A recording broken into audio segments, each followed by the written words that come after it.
Hi, welcome back. My name is Leah Chantel, and today I'm going to talk about how do you start a business from scratch when no one believes in you. And I'm going to tell the story of one of my clients who's a yoga teacher. And at the very beginning of starting her business, she posted a little bit online, like a photo here or there. She would put up an audio track on YouTube, but no video.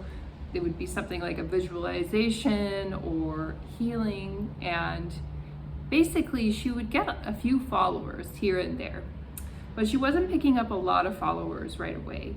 And what ended up happening was that some of the other yoga teachers and her family members, even her mom and her sister, were kind of making fun of her for putting up these audios online and saying, "What are you doing? You're working on all of these free materials for other people to consume and they don't even pay you. Aren't you wasting your time? Shouldn't you be taking on more yoga classes at the studio instead?" And on and on and on. And there was local politics at the studio. Some had closed during the pandemic, and so she had to move studios and teach in another place, and so on and so on. But basically, she started developing an online business as a supplemental income for her, and she started with blog posts, photos, and then she slowly started to upgrade. She started posting shorter videos, and then she started to post longer videos, and then she started to give people more in-depth tailored advice online, and very slowly it started to grow and grow and grow. And now she's making her income mostly from her online business rather than from in-person classes. And at the beginning, though, she wasn't making any money at all. And people around her were actively encouraging her to stop and telling her that she's wasting her time. Why put herself out there in the public when she's just going to fail, and on and on and on.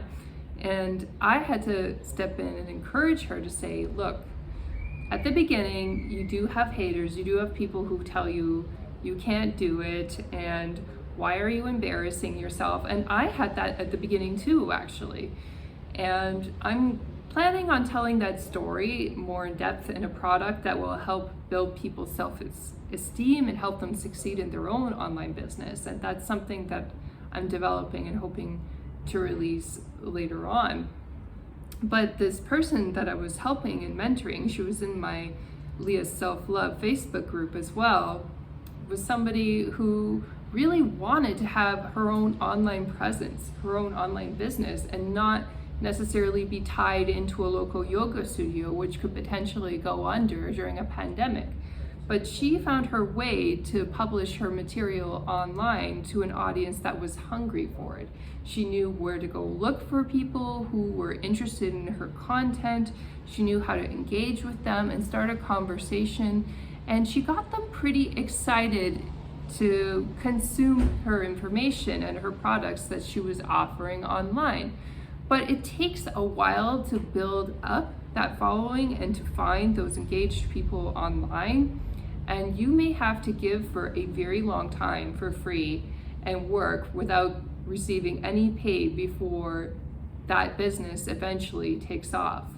And to anybody else who's watching this who is an intuitive, they're a spiritually minded person, a medium, or a yoga teacher, or whatever modality you're following in terms of spirituality that you really believe in and you want to share it with other people, sometimes we get flack because we're starting a business online, and in general it's just something that people are not familiar with as a modality to earn money. And so they kind of make fun of you for it.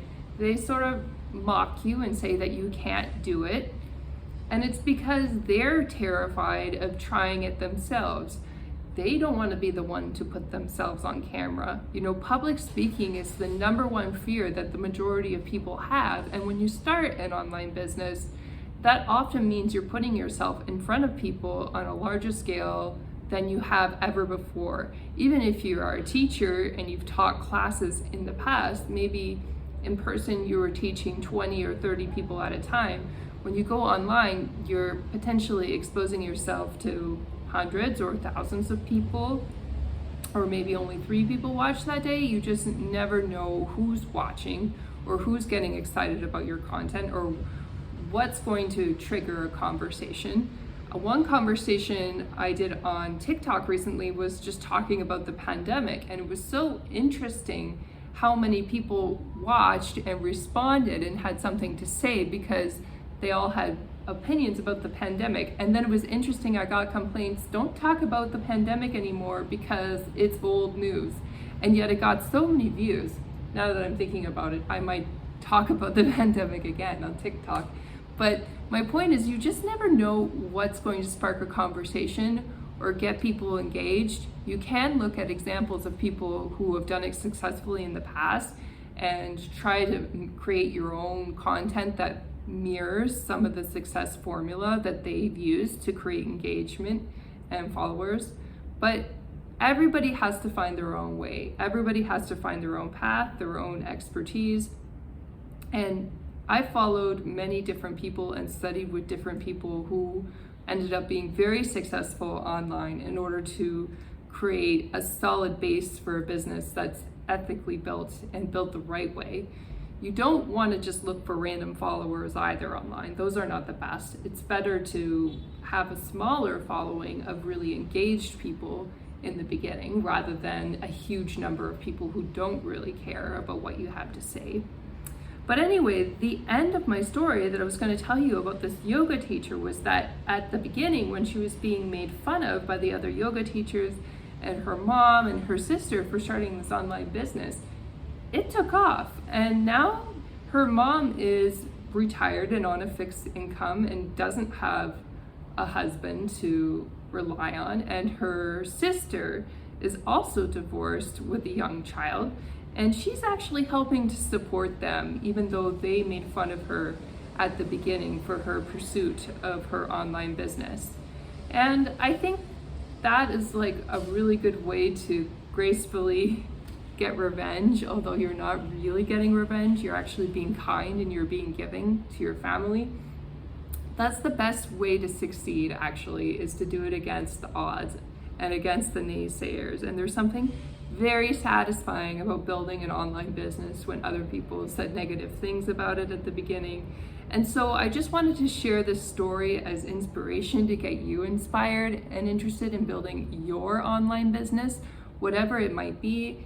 My expertise is in spiritually based businesses, but maybe you just have a hobby of playing tennis and you want to put that online. I mean, there's no limit to what kind of business you can create and put online.